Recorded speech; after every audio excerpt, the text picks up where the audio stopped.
안녕하세요, 풋볼 포레스트입니다. 바로 오늘 있었던 경기죠. 손흥민 선수의 토트넘 핫스퍼와 갈라타사라이 간의 2024-25 시즌 UEFA 유로파리그 리그 페이지 경기가 있었습니다. 이번 경기에서 토트넘 핫스퍼가 상대하는 갈라타사라이는 올 시즌 터키 슈페르리그에서 9승 1무 0패에 압도적인 성적으로 리그 1위를 달리고 있는 팀으로서 갈라타사라이는 빅터 오시멘, 하킴 지에흐, 마우로 이카르디 같은 슈퍼스타들이 팀에 즐비한 강력한 스쿼드를 지니고 있기도 하고, 올 시즌 UEFA 유로파리그에서도 2승 1무의 뛰어난 성적으로 유로파리그 우승 후보로 꼽힐 만한 좋은 경기력을 보여주고 있기 때문에 이제껏 헝가리, 네덜란드,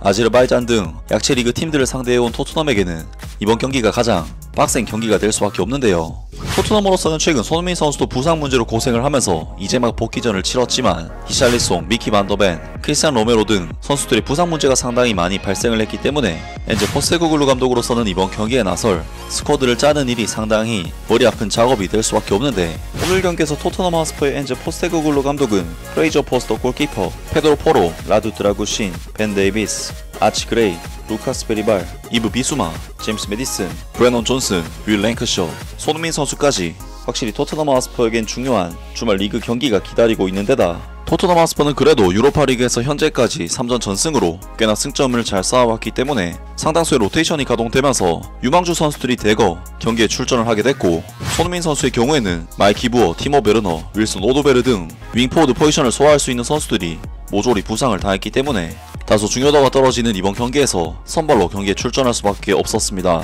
그리고 갈라타사라이에서는 전 토트넘 수비수인 다빈손 산체스 선수를 포함 빅터 오시멘, 마우로 이카르디, 드라이스 메르텐스, 루카스 토레이라 등 유럽 축구를 조금이라도 보는 사람이라면 누구나 알만한 슈퍼스타들이 대거 출전하면서 토트넘 핫스퍼를 상대했고, 벤 데이비스와 라두 드라구신 조합으로 센터백을 구성한 토트넘에게는 굉장히 힘든 매치업이 될 수밖에 없었는데요. 그리고 이번 경기에서 토트넘 핫스퍼는 갈라타사라이를 상대로 확실히 엄청난 거리의 원정 경기인데다 상당수의 로테이션을 가동시킨 라인업으로 경기에 나섰기 때문에 초반부터 상당히 밀리는 경기를 펼쳤고, 갈라타사라이는 토트넘 핫스퍼가 마치 자신들보다 약체팀이라는 것을 확신하는 듯 엄청나게 라인을 끌어올려서 상당히 공격적으로 토트넘을 몰아쳤는데요. 때문에 토트넘 핫스퍼는 갈라타사라이의 엄청난 전방 압박에 처음부터 상당히 고전할 수밖에 없었는데, 결국 전반전 5분 프리킥 세트피스 상황에서 흘러나온 세컨볼을 유누스 아크킨 선수가 정말 말도 안되는 중거리 발리 슈팅으로 토트넘 핫스퍼의 골망을 뚫어버리면서 토트넘 핫스퍼는 경기 극초반부터 기세에서도 밀리고 경기력에서도 밀리고 그냥 완전히 밀리는 양상으로 리드까지 빼앗겨버렸습니다. 그리고 토트넘 핫스퍼는 이후 골키퍼까지 압박해오는 갈라타사라이의 강력한 전방 압박에 추가 실점 위기에 몰리기도 했지만,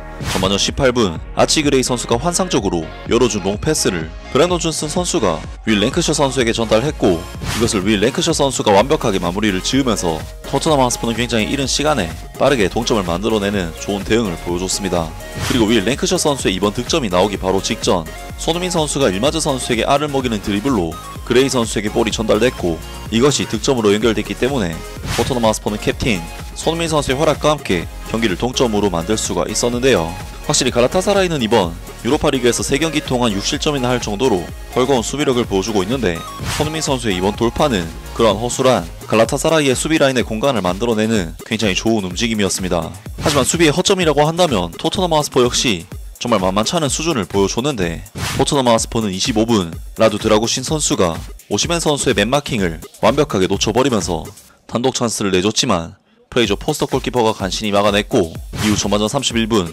계속해서 불안한 모습을 보이던 라두 드라구신 선수는 결국 위험지역에서 볼을 빼앗기는 대형 사고를 저지르면서 단독 찬스를 잡게 된 빅터 오시멘 선수는 완벽한 마무리로 포스터 골키퍼를 뚫고 2대1의 스코어를 만드는 득점을 터뜨렸습니다. 사실 라두 드라구신 선수는 카라바오와의 경기에서도 수비지역에서 뜬금없이 볼을 빼앗겨 이를 막으려다가 퇴장까지 당하는 등 호러쇼를 보였었는데, 이번 경기에서도 그날 못지않은 정말 역대급 호러쇼가 나오고 말았는데요. 그리고 토트넘 핫스퍼는 38분 멀리서 날아오는 크로스에 대해 라두 드라구신 선수와 페드로 포로 선수가 또다시 빅터 오시멘 선수를 놓쳐버리면서 프리찬스를 허용했고, 이것을 빅터 오시멘 선수가 여지없이 뛰어난 마무리로 득점을 터뜨리면서 토트넘 핫스퍼는 수비진의 역대급 호러쇼와 함께 1대3으로 경기를 뒤지는 최악의 위기에 빠지고 말았습니다. 사실 토트넘 핫스퍼가 실점을 한 이유는 당연히 빅터 오시멘 선수가 워낙에 좋은 침투 움직임을 가져가면서 수비수들을 계속 따돌린 탓도 크지만 특히 라두 드라구신 선수의 경우 무슨 한두 번도 아니고 갈라타사라이가 공격을 해올 때마다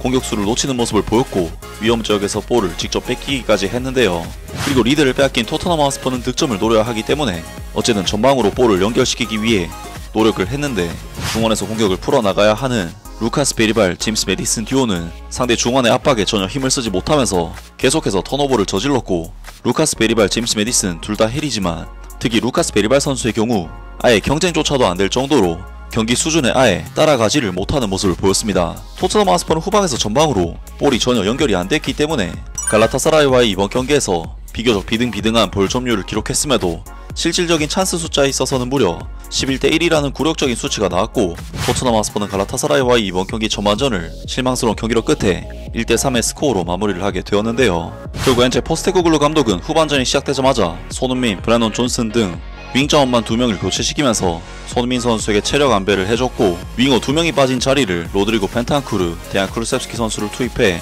중원 숫자를 늘리는 선택을 했습니다. 하지만 토트넘 하스퍼는 후반전 초반부터 이번에는 프레이저 포스터 골키퍼마저 잡았던 볼을 놓치는 등 어처구니 없는 실수로 불필요한 실점 위기를 초래했고 57분에는 또다시 빅터 오시멘 선수가 박스 안에서 결정적인 슈팅으로 골문을 위협했지만 이번에는 포스터 골키퍼가 잘 막아내면서 추가 실점 위기를 넘겼습니다. 하지만 토트넘 하스퍼는 여전히 전방으로 볼을 전개하지 못했고 전반전에 호러쇼를 보였던 루카스 베리발 선수는 후반전에도 여전히 실수를 연발했는데요. 게다가 토트넘은 60분 그나마 사람 구실을 냈던 윌 랭크셔 선수가 경고 누적 퇴장을 당하면서 선수가 한 명 줄어들었고 그야말로 최악의 상황으로 경기가 전개되었습니다. 하지만 토트넘 하스퍼의 엔제 포스테코글루 감독은 경기를 던지는 것이 아닌 도미닉 솔랑키, 파페마타르 사르 선수를 투입하면서 주전급 선수들로 후반전 스쿼드를 구성해 호러쇼를 보였던 베리발 선수와 메디슨 선수를 교체시켰는데 이것이 효과가 있었는지 토트넘은 70분 페드로 포로 선수의 크로스를 도미닉 솔랑키 선수가 백힐로 밀어 넣었고 경기 시간 20분을 남겨둔 상황에서